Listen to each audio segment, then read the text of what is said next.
Oke, selanjutnya kita akan masuk ke narasumber yang kedua, Mbak Tanti, Mbak Kustanti Wahyu Utami ini dari Caping Merapi. Monggo Mbak Kustanti.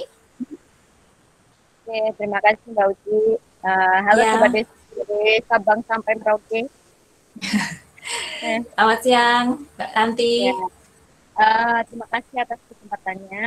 Ini saya mewakili Capim Merapi. Perkenalkan nama saya Tanti. Saya alumni dari Brawijaya. Tadi saya lupa untuk masukkan di apa namanya biodata saya. Eh, Hari ini mungkin saya akan berbagi beberapa tips dan juga ini ya terkait kemandirian pangan yang sudah banyak sekali dikupas oleh Profesor Rustadi. Jadi ini saya hanya menindaklanjuti mungkin contoh-contohnya saja. Jadi kami dari Agroedukasi Capim Merapi banyak sekali melakukan praktek pertanian urban farming terutama karena memang ini Agroedukasi Caping Merapi ini memang didirikan untuk memberikan contoh kepada masyarakat urban dan masyarakat pada umumnya di sekitar lokasi kami di Jalan Raya Tajem itu untuk memberikan contoh bagaimana bertani itu mudah dan menyenangkan.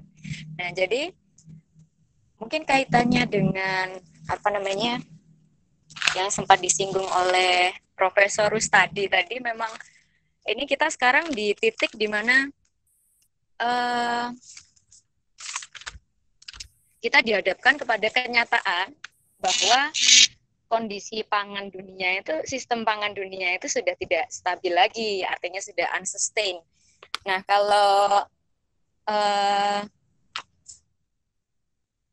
kalau misal teman-teman mungkin para sobat desa perhatikan, ini sistem pangan dunia yang saat ini ada itu sudah mengalami kesulitan, terutama daya dukung lahannya.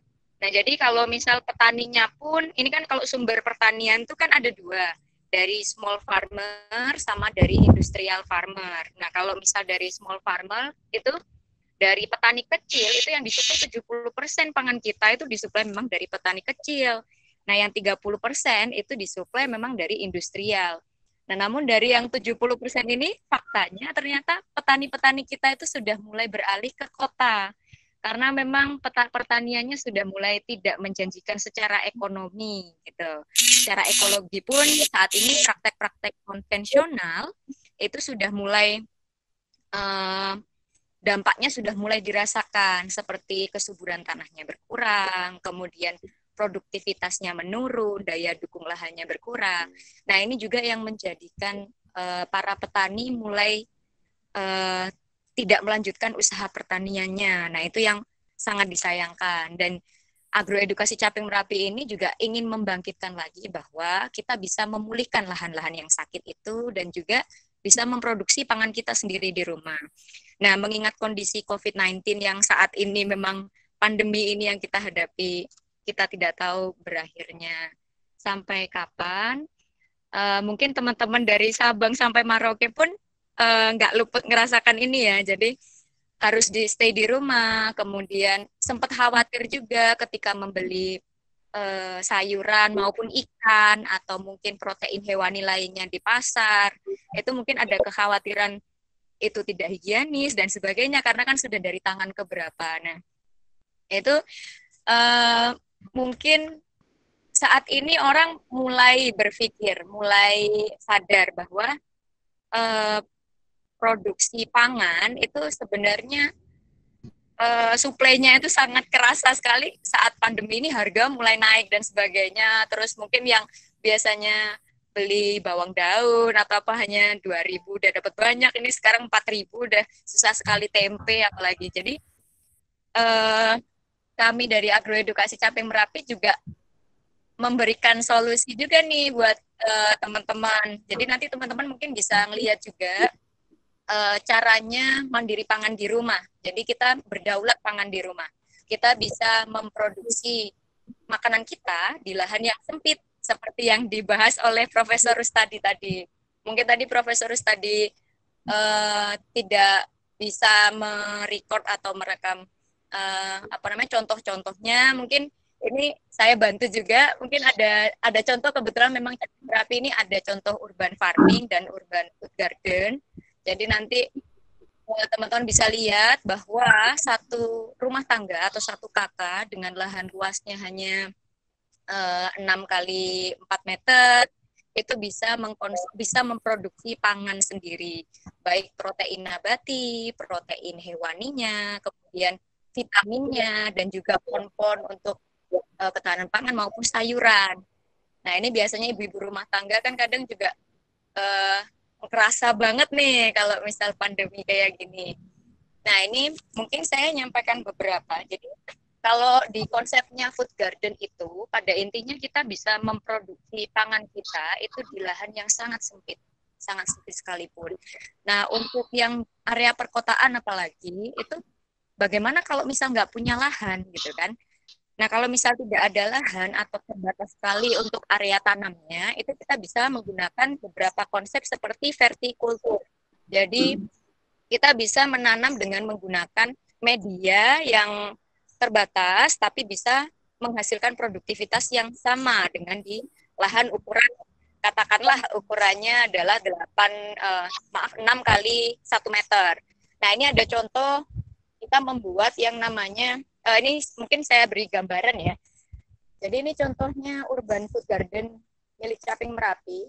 Jadi di sini misal ini rumahnya, kita memproduksi sayur menggunakan vertikultur. Jadi ini vertikultur menggunakan paralon. Bisa dilihat ya. Nah, ini vertikultur menggunakan paralon. Nah, ini bisa kita sesuaikan untuk jenis tanamannya juga. Jadi bisa selada, bisa pakcoy, bisa caisim, bisa seledri. Mungkin yang ibu-ibu biasa konsumsi kan, yang sering digunakan adalah seledri, pakcoy, caisim.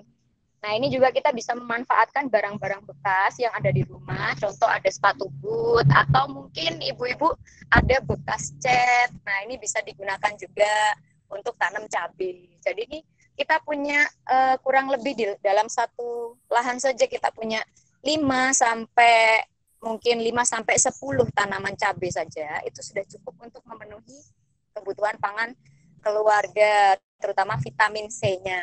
Nah, ini juga kita punya tanaman buah. Jadi ada pisang.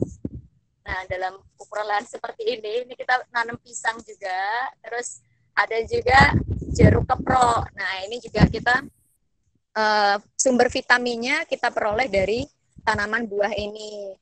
Nah, kalau tadi yang disampaikan oleh Profesor Rustadi, jadi ada yang namanya integrated farming di sini. Nah, mungkin teman-teman sudah nggak asing lagi ya, kalau budidaya tadi sudah disampaikan sama Prof. Rustadi, kalau kita bisa budidaya lele. Nah, itu yang sudah dipraktekkan di Caping Merapi. Jadi ini budidaya lele menggunakan ember atau budamber. Nah, ini kita bisa pakai menggunakan pot. Untuk tanamannya kita menggunakan kangkung. Nah, satu ember ini populasinya antara 25 sampai 30.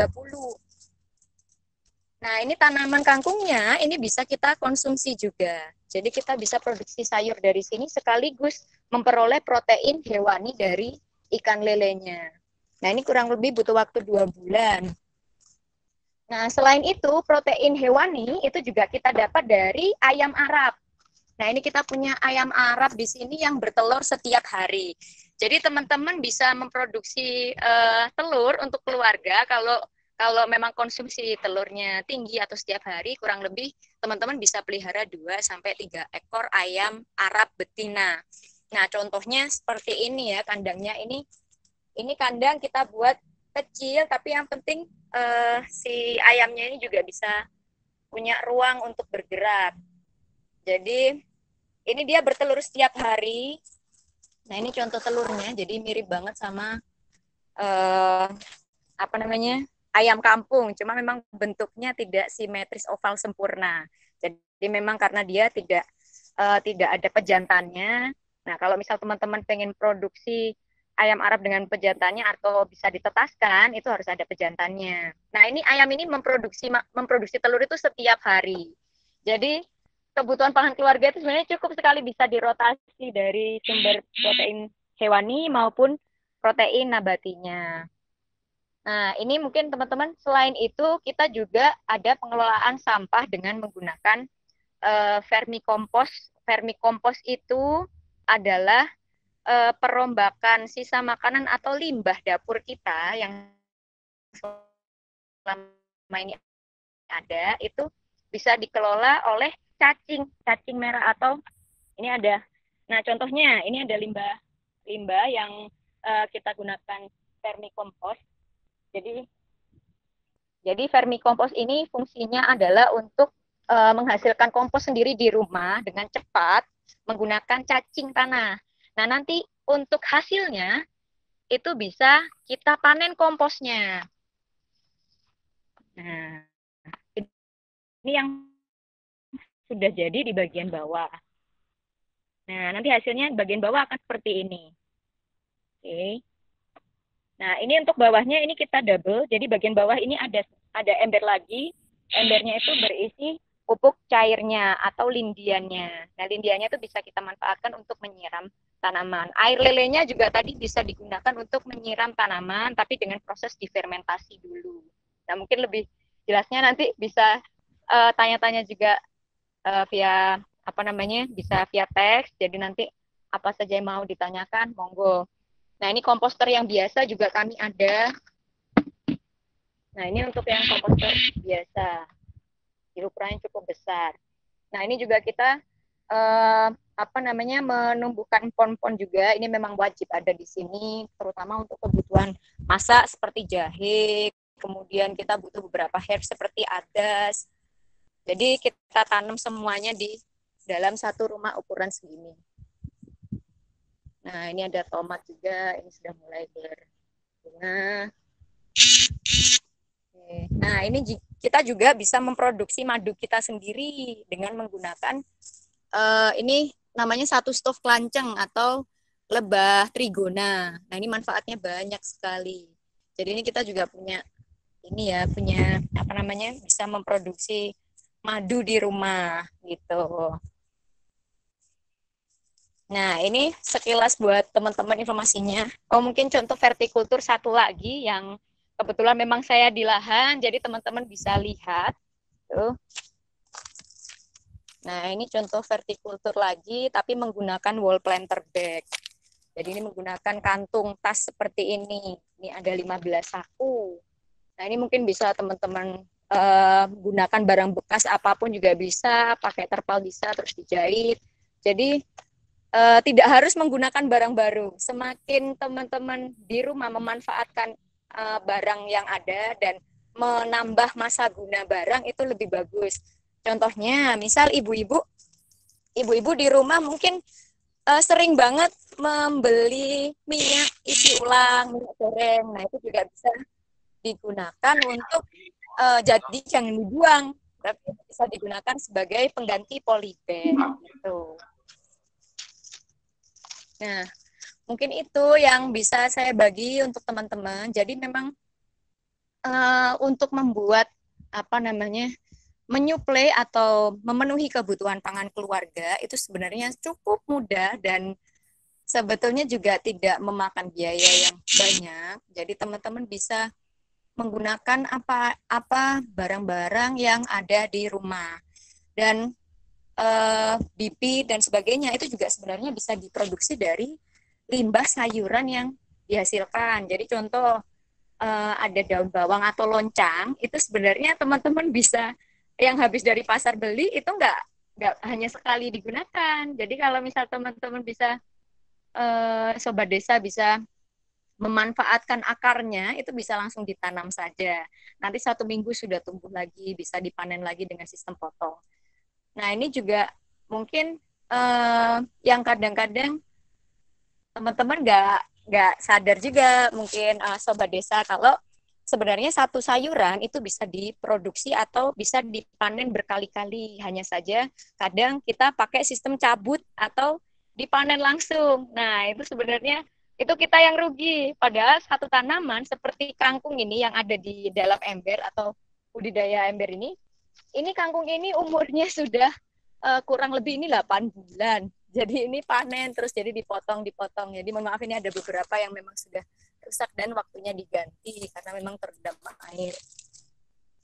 Gitu. Nah, ini kalau mungkin untuk pakan ikan itu sebenarnya kita bisa lebih mandiri lagi kalau misal teman-teman sudah belajar untuk memproduksi maggot.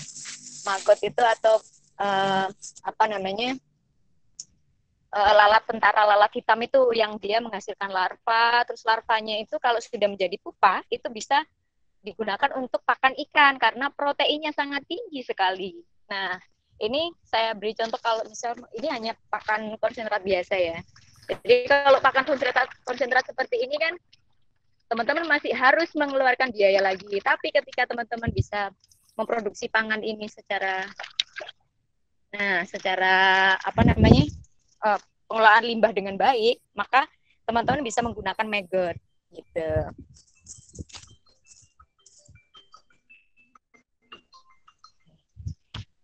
Nah, mungkin itu yang bisa saya sampaikan terkait contoh di Caping Merapi. Jadi kami untuk pemanfaatan limbah itu yang paling sering kita gaungkan untuk pemanfaatan limbah apa namanya, limbah plastik untuk bertanam atau berkebun di rumah. Nah, jadi sebenarnya teman-teman bisa banget berkebun di rumah, memproduksi pangan sendiri. Karena memang untuk ini ada buku yang sempat saya baca dan itu sangat menarik sekali. Itu yang nulis dari guru besar UGM, guru besar ekonomi kalau tidak salah, beliau namanya Prof. Gunawan Sumodiningrat.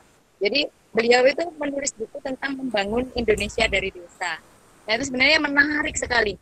Itu juga sebetulnya yang terlibat dalam pembangunan Indonesia dari desa itu ya lahirnya sebenarnya dari rumah tangga. Artinya teman-teman yang berada di rumah itu kalau mampu memproduksi pangan sendiri, artinya teman-teman juga turut mendukung kedaulatan pangan nasional karena kita tidak bergantung lagi tidak bergantung 100% terhadap apa namanya, petani itu pun dia memiliki ruang, artinya sampai negara tidak perlu yang namanya impor lah. Jadi memang manfaatkan aja yang ada, tanaman lokal yang ada. Kalau memang kita punyanya apa namanya, untuk sumber karbohidrat itu mungkin yang di Papua sana itu memang sumber karbohidratnya bukan beras, ya tidak harus beras. Kalau memang yang di apa namanya, yang di Jawa misal kok ternyata mereka lebih suka makan sumber karbohidrat dari ubi, ya nggak ada masalah dengan itu gitu. Jadi memang pemenuhan kebutuhan pangan itu yang penting adalah kebutuhan nutrisi dari protein hewani, protein nabati, dan keragamnya itu memang diproduksi sendiri di rumah dengan cara yang sederhana, kemudian bisa diproduksi secara kontinu dan terus-menerus. Jadi visible sekali kalau misal teman-teman bisa melakukan itu. Sebetulnya itu sangat mudah dilakukan. Nah, mungkin kalau mau belajar atau dimulai, itu mulailah dari yang sederhana. Misal memanfaatkan barang bekas untuk berkebun di rumah, atau mungkin tadi menggunakan ingin berbisnis atau ingin memproduksi ikan di rumah dengan menggunakan saja mungkin sangat cukup sekali. Gitu. Nah, kalau misal tadi kan saya kasih contoh menggunakan pot, mungkin teman-teman bisa juga menggunakan aqua. Jadi ini gelas-gelas aqua juga bisa digunakan seperti ini. Nah, ini tinggal dilubangi saja. Oke. Nah, mungkin itu Mbak Uci yang bisa saya sampaikan untuk hari ini. Jadi semoga bermanfaat dan semoga teman-teman banyak yang tertarik dan berminat untuk memproduksi pangannya sendiri di rumah. Oke, terima kasih Mbak Tanti. Seru sekali kita diajak berkeliling kebun. Tapi kebunnya kebun ini dengan lahan yang terbatas, ternyata kita bisa melakukan apa saja. Bisa dengan cara vertikultur atau back planter tadi.